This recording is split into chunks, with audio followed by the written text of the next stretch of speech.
കഴിഞ്ഞ ദിവസം നമ്മൾ ഇട്ട വീഡിയോയുടെ ബാക്കി വീഡിയോ കേട്ടോ. നമ്മൾ കുട്രാളം വാട്ടർഫാൾസിൽ നിന്ന് നേരെ സൃഷ്ടി എന്ന് പറയുന്ന റിസോർട്ടിലേക്ക് വന്നു കേട്ടോ. അത്യാവശ്യം കൊള്ളാവുന്ന ഒരു റിസോർട്ടായിരുന്നു കേട്ടോ. ഒരുപാട് റേഞ്ചസിലുള്ള റൂംസൊക്കെ അവിടെ അവൈലബിൾ ആണ്. അത്യാവശ്യം നല്ല വൃത്തിയൊക്കെയുള്ള റൂമൊക്കെ ആയിരുന്നു. അപ്പോൾ നമ്മളെല്ലാവരും കൂടെ ഒരു റൂമിലാട്ടോ നിന്നത്. അപ്പോൾ അവിടെ തന്നെ ഒരു ചെറിയൊരു ആർട്ടിഫിഷ്യൽ വാട്ടർഫാൾ ഉണ്ട്. ചുമ്മാ ഇങ്ങനെ ഒരു എൻ്റർടൈൻമെൻറ്റ്, എല്ലാവരും അവിടെ വന്ന് ഇങ്ങനെ കുളിക്കുന്നൊക്കെ ഉണ്ട് കേട്ടോ. അപ്പോൾ ഞാനും ഏട്ടനും കൂടെ കുറച്ച് ടൈം അവിടെ സ്പെൻഡ് ചെയ്തു. അച്ഛനും അമ്മയും ഇറങ്ങിയില്ല, ജസ്റ്റ് ഇങ്ങനെ കാലൊക്കെ കഴുകിയിട്ട് അവർ മാറി കേട്ടോ. പിന്നെ നല്ല രസം, കുട്ടികളൊക്കെ അവിടെ വന്ന് എല്ലാവരും കളിക്കുന്നതൊക്കെ ഉണ്ടായിരുന്നേ. അത് കഴിഞ്ഞ് നമ്മൾ പറഞ്ഞല്ലോ, നമ്മൾ ഓൾഡ് കുട്രാളത്തിൻ്റെ എടുത്താൽ താമസിച്ചു. അത് പക്ഷേ ക്ലോസ്ഡ് ആട്ടോ. അവിടെ ഒക്കെ നമ്മൾ കുറച്ച് ടൈം സ്പെൻഡ് ചെയ്ത് ഈ പോകുന്ന വഴിയൊക്കെ നല്ല രസം കേട്ടോ. പിന്നെ ഇത് പിറ്റേ ദിവസത്തെ വീഡിയോ. അന്ന് നമ്മൾ അവിടെ സ്റ്റേ ചെയ്തു കേട്ടോ.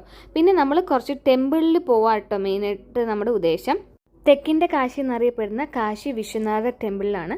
അവിടെ അകത്ത് വീഡിയോസ് അലൗഡ് അല്ല. അത് കഴിഞ്ഞ് നമ്മൾ വേറൊരു ടെമ്പിളിലൂടെ പോയി.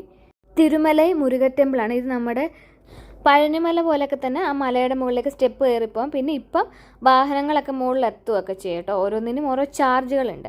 അങ്ങനെ ആ ക്ഷേത്ര ദർശനം എല്ലാം കഴിഞ്ഞ് ഞങ്ങൾ തിരിച്ച് നാട്ടിലേക്ക് പോവുകയാണ്. തെങ്കാശിയിൽ നിന്ന് തിരിച്ച് നമ്മുടെ നാട്ടിലേക്ക് പോകുന്ന വഴിയിൽ ഇങ്ങനെ ഒരുപാട് പേര് നൊങ്ക് വിൽക്കാൻ നടക്കും കേട്ടോ. അപ്പോൾ പ്രത്യേകിച്ച് അവിടെ തമിഴ്നാട്ടുകാരും ഇത് മേടിച്ച് കഴിക്കാറില്ല. ഇവർ കൂടുതലും ടാർഗറ്റ് ചെയ്യുന്നത് മലയാളീസിനെയാണ്. ഞങ്ങളുടെ നല്ലൊരു ഒരു ഇച്ചിരി മേടിച്ച് കുടിച്ചതിന് 250 രൂപ പോയി. വേറെ അവിടെ ഒരു ഗ്യാങ് ഉണ്ടെന്ന് അവരോട് 800 രൂപയൊക്കെയാണ് ചോദിച്ചത്.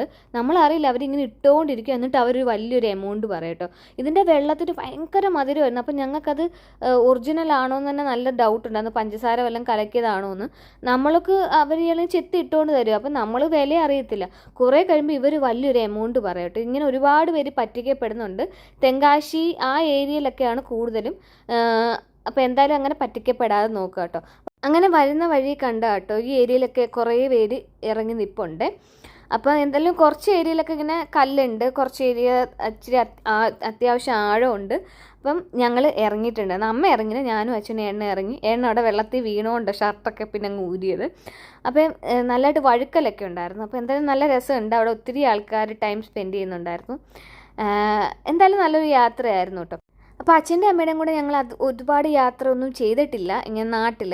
അപ്പോൾ എന്തായാലും ഈ വട്ടം എന്തായാലും ഒരു ചെറിയ യാത്ര ചെയ്യാൻ പറ്റിയ ഒരു ദിവസത്തെ, ഒന്നല്ല ഒരു ദിവസം 2 ദിവസം എടുത്തു യാത്ര. എന്തായാലും നല്ലതായിരുന്നു. അത് ഞങ്ങൾ തിരിച്ച് വീട്ടിലേക്ക് പോരുമായിരുന്നു.